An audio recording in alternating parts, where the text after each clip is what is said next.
course, we're recording this just a few days away from the World Cup. And the change in the format last year, of course, went down really well. I think basically everyone agrees that the PDC had done a great job in terms of making it pairs all the way through. What are you expecting this time round, Alex? And are we looking at one of the 4 seeds as the champions, or a surprise unseeded nation to take the title? I've got to say, I'm really looking forward to this weekend. It's no secret the World Cup is one of my favourite tournaments that the PDC put on. And no, that's not just because my all-time favourite player, the GOAT Coach Stompe, won the first World Cup, but it does help, of course. But no, I love the unique format that the dynamic this event brings to the table. You've got the team element, which is something we don't see in the PDC anywhere else, and the playing for your country side of it as well. We see in other codes there's multiple opportunities during the year to represent your country. In the PDC, this is the only time, and the pairs as well.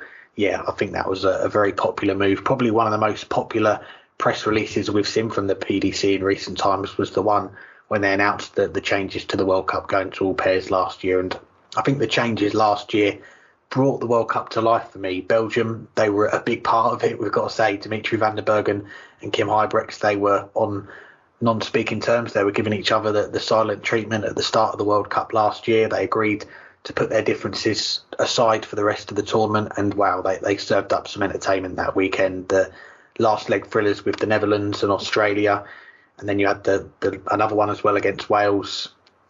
And with these longer formats now that we've got with the knockout stages, you do run the risk of there being some one-sided games. We did see a few of them. The final between Scotland and Wales, Scotland against France, I think that was the quarterfinals. They're both very one-sided games, which aren't the most entertaining to watch. So hopefully we are going to see more of those close games in the knockouts this time round. And as for contenders for the title, we're going to come on to our picks a bit later, but it's no surprise really that England, Netherlands and Wales, they are leading the outrights. I think they are the 3 main contenders for this World Cup, but I think they've all got question marks around them, which I'll come back to later. But I'll just mention beyond the seeds, and you've also got Scotland, the other seeded nation, in there, if you didn't know. So they all get the bye through the group stages. They come into the tournament on Saturday in the last 16. But looking at the teams that are going to be starting on that Thursday or the Friday in the group stages, I've got to say there's 2 teams I like the look of. One of them is Germany. You've got Martin Schindler and Gabriel Clemens. I just think they work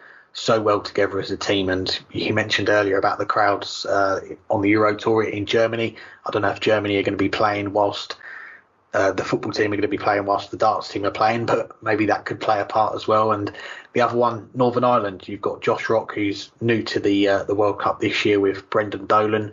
They've both won titles on the Pro Tour this season. They've got that winning feeling behind them. So if I had to plump for a non-seeded nation, you're going to find out my prediction in a moment. But if I'm looking at the non-seeds, then my tip's going to be Germany or Northern Ireland for me.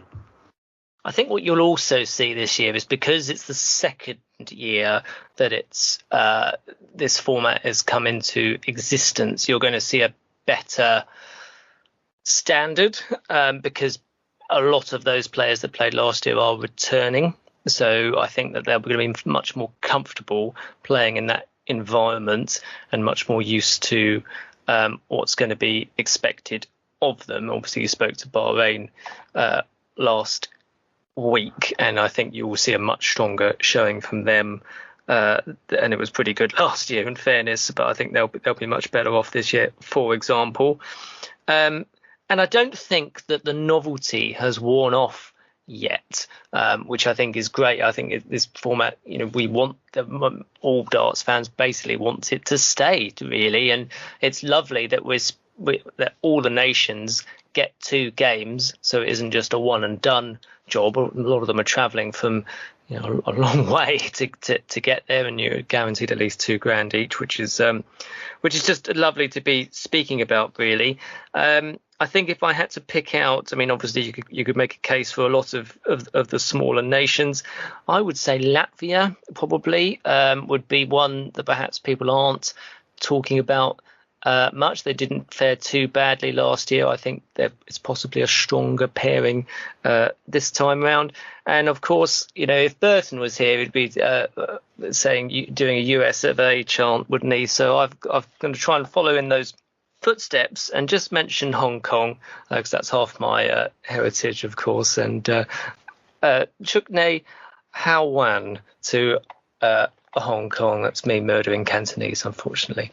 But yes, it's a very exciting tournament and one we can't wait to start.